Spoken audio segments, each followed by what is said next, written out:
One of my favorite periods in the build up to big Nintendo games is upon us for Donkey Kong Bonanza, which is when we start to get big, detailed interviews with the lead developers. I'm expecting an Ask the Developer interview from Nintendo to drop maybe mid next week, though I doubt I'll be able to cover that one too punctually due to work commitments. However, IGN has just dropped a major interview, and this is, well, it is well worth a deep dive. As always, I will read through and add commentary as we go. The confirmation is that Kenta Motakura is the game producer for Donkey Kong Bonanza. Motakura is still relatively young, but had co-directed Super Mario 3D World and directed Super Mario Odyssey while starting with the design team at EPD8 back with Super Mario Sunshine. But what's really fascinating is that Kazuya Takahashi, the game's director, is described as only joining the company in 2020, but having past open world experiences, the experiences of which he's utilized in making this title. There are different credits for people with the same name, but it seems plausible that Takahashi has been involved with the Final Fantasy games previously. I'm not sure when Nintendo last poached a talent from outside and put them at the lead of one of their core franchises, but this does seem to be a pretty big move. Now, having said that, while the director position is prestigious, it's often a relatively junior post in the Nintendo world. Mario Kart's Kosuke Ibuki was directing Mario Kart 7 in his late 20s, and it tends to be the producers who are the hands on the tiller. Still, this is a big change. Okay, let's deep dive. And before we get into one of the things that Motokura discusses here is a term called voxel technology. I've never heard of this, so let me quote from Wikipedia. In computing, a voxel is a representation of a value on a three-dimensional regular grid, akin to the two-dimensional pixels. So, like pixels in 3D, which obviously has a great use in this case for destructible terrain. I'm sure there are wiser people who will have more insight into this, and I will pin any comments that can give a better summary, but for now, let's get on with the interview. IGN starts by asking, can you both tell me about the conception of Donkey Kong Bonanza? What idea or mechanic or theme was at the core of this game's development when it was first started?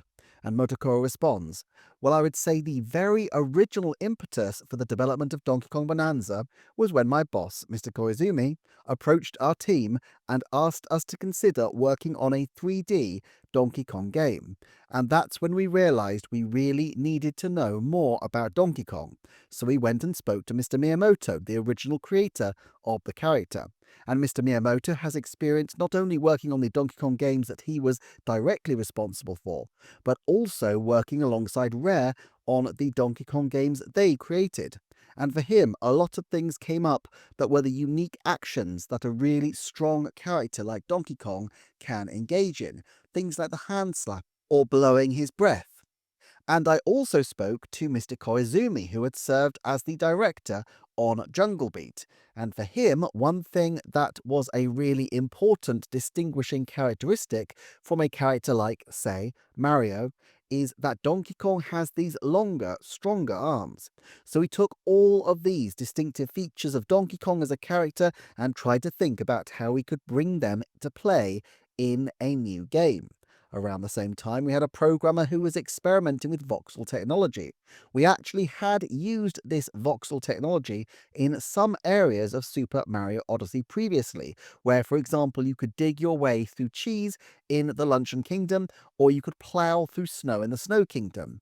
So this programmer was engaging in various technical experiments where you might even throw voxels or make a hole having done so. When we realized the compatibility of Donkey Kong's distinctive characteristics, being strong and having these huge long arms, and the possibility of voxel technology, we saw that this was a good match that led us to the idea of pursuing destruction as a core gameplay in this title. Sorry that answer went a little long, but that's how we went from the opportunity to work on this project initially all the way through to developing the concept that carried us through to the end. End quote. One of the things that became apparent in my forthcoming deep dive into Yoshiaki Koizumi is the extent of his efforts and the team's efforts to really deeply understand Mario and to develop a deep and intuitive conception of what works and what doesn't work for his character and his games. The fact that the team were doing the same for Donkey Kong is interesting, but it's also telling that there's actually not a great deal of people with a history on the titles that they could consult. It's curious that the people who weren't consulted are rare, who I would be trickier, I guess, to find, but even also retro, who seem to have been sidelined. And there's no mention either of Kensuke Tanabe, who was the producer for the Donkey Kong Country games in the 2010s.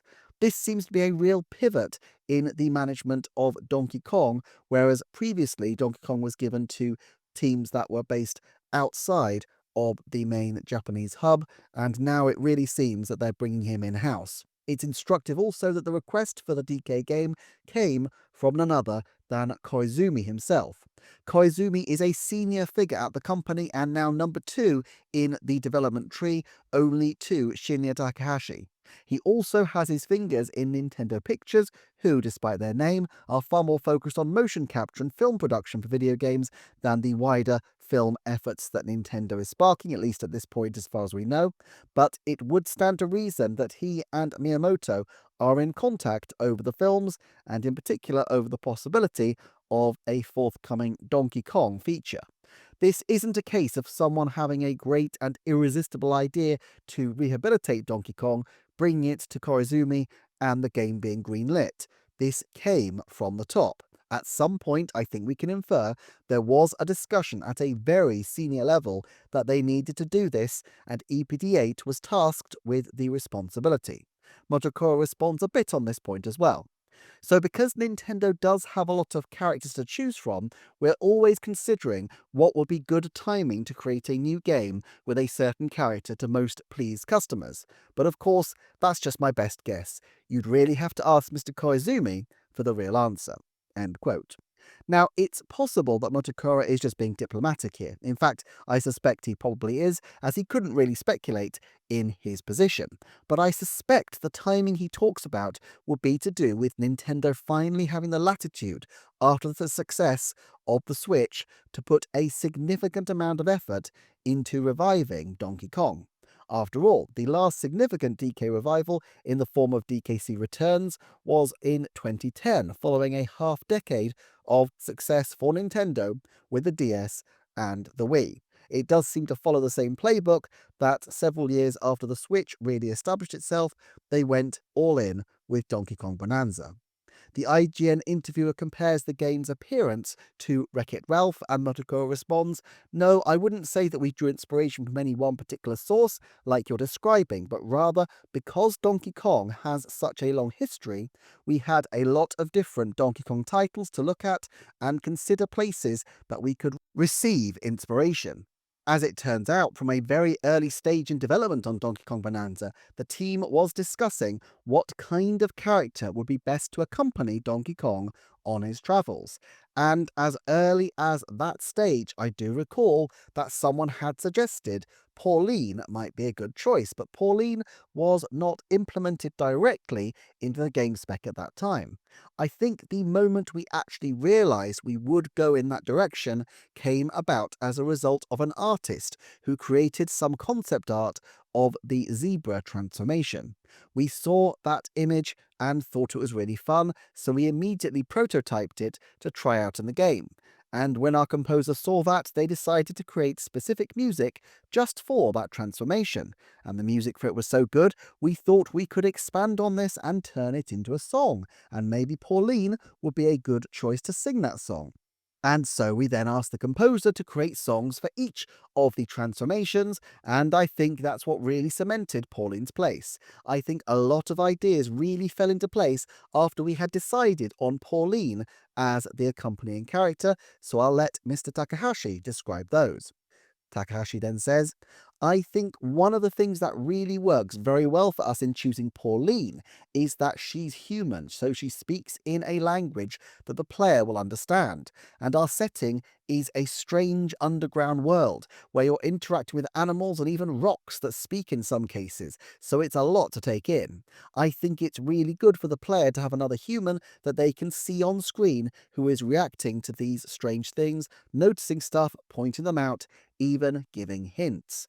And in a game where you take that destruction as its core gameplay, there's a lot of objects that are hidden waiting to be discovered. So it's really helpful to have information coming to the player as audio cues so it's not getting in the way of visual information on screen. And we also wanted to emphasize the power of Pauline's song in the game. And so she has the ability to make music that shows the route the player could follow and even opens up new routes to go see. And we have a co-op play that allows a second player to control Pauline's vocal blasts that can interact with both the terrain and with enemies. Sorry, that was a rather long answer, but I really do think that a lot of ideas came out from this choice of Pauline as an accompanying character. So looking back, I think it was a choice we're all very happy with. End quote. This is fascinating to me. First of all, this is the second time recently where a major popular development at the centre of one of their games has come from experiments by one of their art teams, with the inclusion of the legendary cow, seemingly due to the fact that one of the artists on Mario Kart World decided to play around with other Mario World characters in karts. Here, while there are so many obvious benefits to this franchise in having Pauline as a strong female lead in a game that traditionally might be perceived to have a more male skewed appeal, and there are even more benefits in an age of Nintendo music to having songs in there. This really does seem to have come organically from the design process. Now, it's not completely organic in that it's clear that there are people who worked on Odyssey who really liked Pauline and actively suggested her inclusion into the game, and so this idea clearly stuck around. I think it's really neat that there's this ongoing back and forth and refinement of ideas, though. And the next question goes into specifically Pauline's age. Takahashi says, well, one of the important roles that we wanted this character to accomplish was in accompanying Donkey Kong on his travels and acting in some cases as a bit of a narrator. And considering we would probably have both new players who are experiencing a Donkey Kong game for the first time, as well as people who are longtime fans of Donkey Kong. So we had the opportunity to offer a character that was familiar to longtime players, but had a new appearance that might be interesting for new folks as well. Motakura adds, and so we're always thinking about the setting of not just the world, but also each character itself and how that's going to impact player enjoyment in the end. Takahashi says, now as to why 13-year-old in particular was the choice, I think that's something we want players to, in the course of enjoying the game, start to puzzle out, think for themselves. End quotes. Again, fascinating. I'm not sure if Takahashi is just being coy here or if there really is some kind of revelation that comes at the end of the game. I could speculate, but all the ideas suggest possibilities that I really want to see play out in the game if true, so I'm going to leave it and wait to see what the game delivers. One thing I will say though is that it would be fascinating and cool if Donkey Kong Bonanza has some kind of element that teased a future Mario game. I've always imagined that it would be absolutely amazing if you could have a game where the next game was revealed at the end credits of the one you played. Like imagine Metroid 6 comes out and ends with a massive cliffhanger, but then after the game credits, you just get the title and a release year for Metroid 7. I think you could only do it with a game of the scale and size of Metroid, since anything too massive would obviously allow more time for the secret to leak. As for the character, I think it seems the adjustments were made so that Pauline wouldn't feel alienated to newcomers as a long-established character, but kind of felt new. I think this reinvention of her is a stupendously good decision, and I'm very excited to see how it plays out in the game. IGN then asks whether they can confirm Donkey Kong's age, and the interviewer tries to probe on whether Bonanza is a prequel to Odyssey a little bit further. Motokura replies, I think that's another one that is maybe good fodder for player theories. Takahashi says, certainly because a lot of team members also worked on Super Mario Odyssey, there are some similarities in terms of how they think about the setting of the characters for both games, but it's something we really can't explain all of for now because we need to leave something for people to consider as they're playing the game. End quotes. Not much to add to this, but it strikes me as kind of fun that the lore of Donkey Kong could generate the kind of discussion that would drive people to the title. The next question says, when you were creating Donkey Kong Bonanza, at what point in development did you learn that Donkey Kong was going to be receiving a visual redesign? Motokura, who remember has a design background, says, so we're always thinking about what sort of in-game expression of the character would be appropriate. You want to make sure that you have a character that can be very expressive, very emotive. And so from the very beginning of the project, we were considering over the long history of Donkey Kong, what elements could we pull in terms of creating this appearance that would be fun for fans.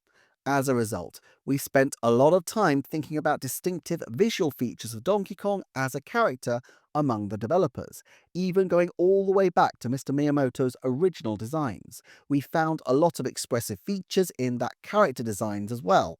But also in games like the Country series, you see him adventuring in a jungle where he has more of a cool and wild side. And so we wanted to pull together a lot of those different elements of the character over its long history to come together for the design of Donkey Kong Bonanza.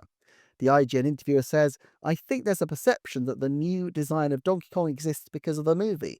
Did it originally come from you all and then was reflected in the movie and Mario Kart World and everywhere else? Motokura says, it's true that sometimes there is a base for the model that will be used as the fundamental structure for different types of content, yes. Then there's an author's note clarifying. Following the interview and prior to publication, Nintendo PR reached out to offer the following additional context to Motokura's response. Mr. Miyamoto's original design for Donkey Kong serves as the fundamental baseline that can be used for different types of content, including in Donkey Kong Bonanza, but also the movie and Mario Kart World. The recent Donkey Kong, as seen in Donkey Kong Bonanza, has roots in the original design created by Mr. Miyamoto with the elements of Donkey Kong Bonanza. End quotes.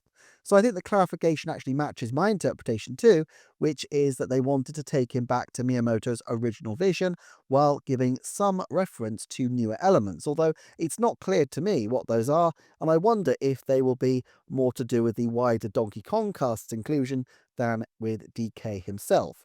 Expression is clearly a big key and mirrors the way the Donkey Kong developers seem to have approached the Mario Kart world, and I have to say I think this will also be something that's key to the next Zelda redesign as well. It's also rather curious that the Nintendo team actually issued a clarification on this, as evidently it's very important to them to show the lineage of this Donkey Kong design. It will be very easy for people to react against it in a negative way, seeing that it replaces the Donkey Kong Country look. But I think by emphasizing Miyamoto's history and his link to creating the Donkey Kong design and showing how this design flows from his original conception, they're trying to prove that this has an authenticity which should override negative comments. At least that's my perception of their concerns and the reason why they were so hot on this. IGN then asked, I know a lot of people identified very quickly that your team, the Super Mario Odyssey team, was behind Donkey Kong Bonanza because of certain elements like the menus and the open world design. What do you feel distinguishes Donkey Kong Bonanza the most from Super Mario Odyssey? Motokura says, I think one of the biggest differences is that in the case of Donkey Kong Bonanza, the entire world is made up of this voxel technology. And the reason for that is we wanted to create an area that would make the best use of Donkey Kong's physical strength as a character. So I think for me, that's the biggest difference.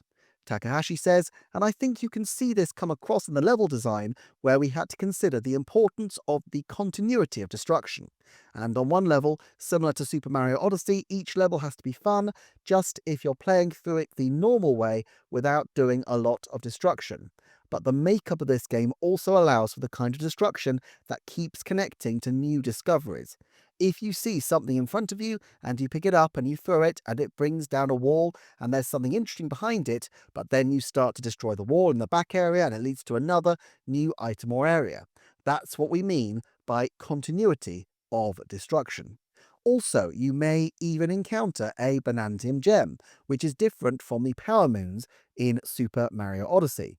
In Donkey Kong Bonanza, Donkey Kong actually eats the Banantium and gets a skill point that he can use to power up his skills. So you might also have different playstyles where experienced gamers are using these skill points to enhance or embellish their skills, whereas relatively new players or less experienced might want to add to their life bar, for example, for survivability. We also have a gameplay cycle that I think differs from Super Mario Odyssey in that you can also go to collect a lot of gold through your various explorations and use these to buy things which then allow you to experience different things in the game, creating a virtuous circle that is different from what you would see in Super Mario Odyssey. Takahashi clarifies of the Banandium gems. So yeah, what we're talking about is a material that only exists in the Donkey Kong Bonanza universe, which we refer to as Banandium. And so that material makes up a lot of what you're encountering, whether it's a Banandium gem or a Banandium chip, for example. And so when Donkey Kong engages in a Bonanza transformation, he uses Bananaji. I know it may sound kind of silly to be explaining all this in such a serious voice, as if we're talking about Banandium, but that's the setting that we've created for the game, and that's what his powers is transformations. But you'll also find that Banandium as a material has a deep connection to some story elements that I hope you'll enjoy. End quotes. Donkey Kong has often had a reputation for being a tough platformer for seasoned platforming veterans. And that kind of worked as a distinguishing feature in the Super NES Donkey Kong Country series, where the market was heavily heaving with platformers at the time and people had become very familiar with the genre. However, making Donkey Kong accessible without patronizing long-term players is surely a big aim, and so the skill tree approach seems like a good compromise. Also, the idea of continuity destruction reminds me a lot of the way one central mechanic in Tears of the Kingdom would naturally encourage players to lead to new discoveries and further new discoveries beyond that, and all of these would be player initiated rather than necessarily prescribed by the format of the game. Now, one thing I do find interesting is the explicit reference to story elements, given the history of this team and trying to initiate story, which Miyamoto was not a particular fan of.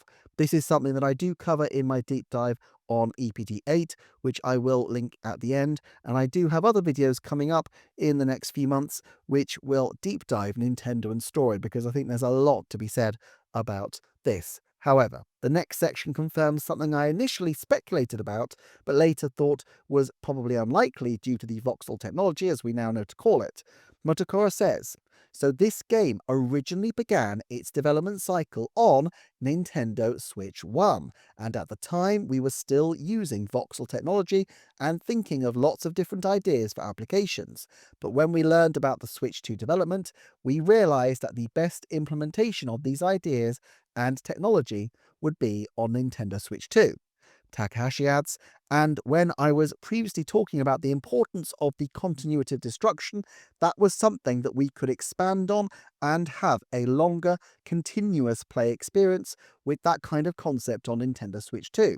So this allowed us to engage in creating really extremely rich variety of materials and very large-scale changes in the environment on that new hardware. And when destruction is your core gameplay, one really important moment that we wanted to preserve was when a player looks at a part of the terrain and thinks, can I break this? Because that creates a very important surprise that has a lot of impact for them, and that was something that was best done on Switch 2. But it's not really even just the processing power of the Switch 2 that I think attracted us and gave us some interesting possibilities. There was also the device itself that offered things like mouse control, which you can use in co-op play for a second player to control Pauline's vocal blasts, or DK Artist, a mode where you can sculpt a large set of voxels. End quote. Okay, this is the second major game that seems to have been a Switch 1 development that got booted over, and perhaps this is a natural part of the game development process at Nintendo that they like to keep their options open. After all, Switch 2 is designed to be much more closely integrated with the style of Switch, so unlike with developing for something like Wii U or Wii, they don't need to think about the complexities of unique control schemes. Also, bigger games require a longer development period. Having said that, yet again, I feel like some kind of mid gen refresh of the Switch would have made sense as a target console here. Now, perhaps it was cancelled due to COVID, or perhaps Nintendo looked at the ambition of games like Mario Kart World and Donkey Kong Bonanza and thought they needed a generational leap to do these titles justice. With Takahashi only joining the team in 2020, the development period can't have been all that long, even if a lot of conceptual work was conducted before he came aboard. I also note that the Switch 2 specific capabilities are used for functions which, while useful and I'm sure quite fun, are fundamentally peripheral, specifically Pauline's vocal blasts and DK Artist. These are not integrated deeply into the game itself, and it does make me wonder whether the next Super Mario title will have Switch 2 features integrated right into the heart of the game mechanics, although I'm not quite sure how much mouse mode would be of use for most applications for a Mario game. IGN's next question refers to past inspiration, saying, "In what ways was it important for you to honour Donkey Kong's history and make reference to past games?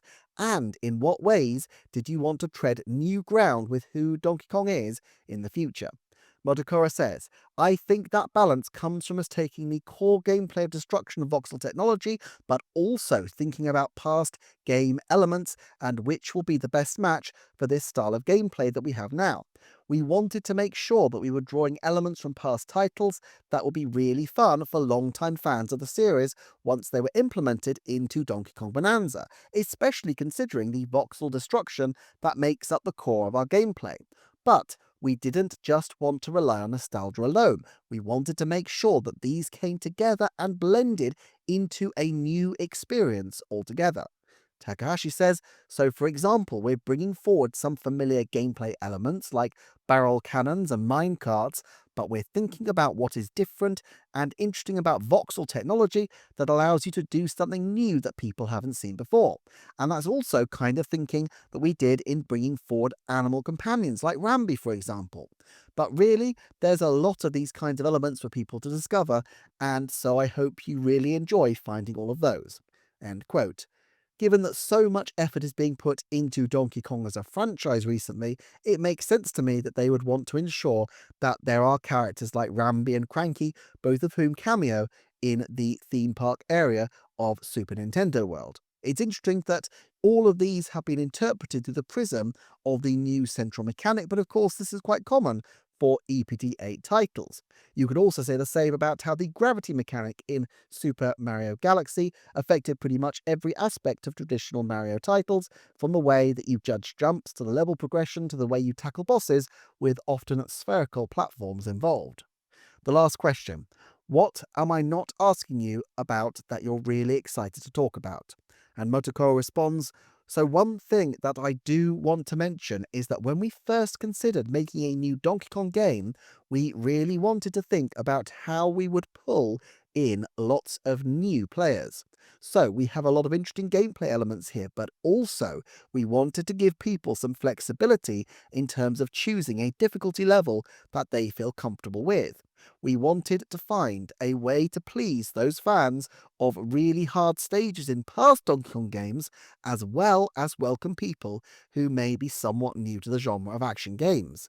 And so, as we said before, giving people the chances to make the decision about whether they want to raise different skill levels. For example, if it's someone who is experienced in action games, they may choose to enhance or embellish an exciting skill. What new to action games, they might want to raise their life for survivability. Takahashi says, and for those who have found Donkey Kong games in the past to be really difficult, we also want to mention assist mode, which allows you to adjust the difficulty as well. And if I were to bring up something that I wanted to mention specifically in answer to your question, it would be talking about how many different prototype experiments we did testing out different kinds of voxel destruction. I'm really fond of the approaches that we found in terms of finding stages where you have to cool down lava and using ice to proceed, or find a way to negate the properties of a damaging material to move forward. And I think that's really created a lot of interesting and unique gameplay that can only be found in Donkey Kong Bonanza. I hope people have fun enjoying different types of new destructive gameplay. Motakura adds, we also have a co-op play mode that allows for two players to play at the same time. And I think this is something that really allows for adjustment of difficulties as well. So we're hoping that people could either play with a friend, or if you have a child that really likes Donkey Kong, but maybe wouldn't be able to play out the game on their own, we hope this leads to some really good experiences. End quotes. I find it curious that children are specifically mentioned here. Evidently, Donkey Kong Bonanza is geared explicitly to include a child audience. It's not that Donkey Kong Country wasn't. Diddy was a young character, and the 90s were full of characters with so-called attitude, making the more aggressive look of the rare era Kongs a perfect fit for the time, even as they appealed to a younger audience as well, who of course were considering as a rival Sonic the Hedgehog on the Sega Mega Drive or Genesis.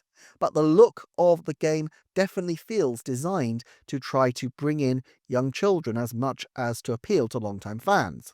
Curiously, I just listened to Kit and Krista on their recent podcast, noting that as they were leaving Nintendo, the company was making a big push in their marketing efforts to bring in children as a priority, and suggesting that Furukawa's recent Q&A suggested some kind of latent worry that the Switch 2 price could put off this audience. I'm not completely convinced by this in and of itself. I think pivoting to children is the natural late-stage option for a console like Switch, and Switch 2 is positioned as a premium product in the lineup, where children would not naturally be the first stage audience. Just like Switch didn't need children on day one, I don't think Switch 2 needs this either, although it is a little bit of a trickier transition for Nintendo, given the large Switch base, including a number of children that they want to serve and bring over. And I agree with Krista Yang's statement on their podcast that the timing of the Switch 2 Lite will depend heavily on their confidence to manage this transition for their younger fan base. Still, I think Switch 2 is clearly intended to be at the heart of the family, and I think that Nintendo have discussed the fact that they want these kinds of multi-generational experiences, and these are clearly designed to be built around Donkey Kong, and I think you can see that in the Donkey Kong-Pauline relationship. The big hulking Kong and the excitable young singer with the big dreams seems massively geared to resonate with parents playing with children in a way that Mario, everyman though he is, simply doesn't. In this sense, even though Switch 2 is a high-price console, I think it's actually very smart to have a game right from the off that is capable of appealing to that broad audience, and to include not just the people who might buy the Switch 2 console, but also their children. And of course, Nintendo will hope that this becomes another evergreen title that will ultimately be played by children on the Switch 2 Lite as well. That's all for this interview and for this video. I will say that I'm going to be away for quite a bit in the next few weeks for various reasons. I have 12 scheduled videos for the channel and 12 scheduled posts for Patreon, including on Patreon a couple of hours plus podcasts, so the pace of content won't change. In between, I'm hoping there will be moments where I can record content, but it probably won't be as punctual as normal. The two I particularly want to cover are the Donkey Kong Bonanza developer interviews on the Nintendo site and the 1st of August financial report for the first quarter of this financial year. However, if you're wondering why there are more videos than normal that are more evergreen than responding to specific events, then that will be why. It's also likely I won't be in the comment section quite as much as I usually like to be, but I will try to check in when I can. In the meantime, I appreciate you so much for watching. Thanks as ever, and I shall see you next time for another Nintendo Forecast.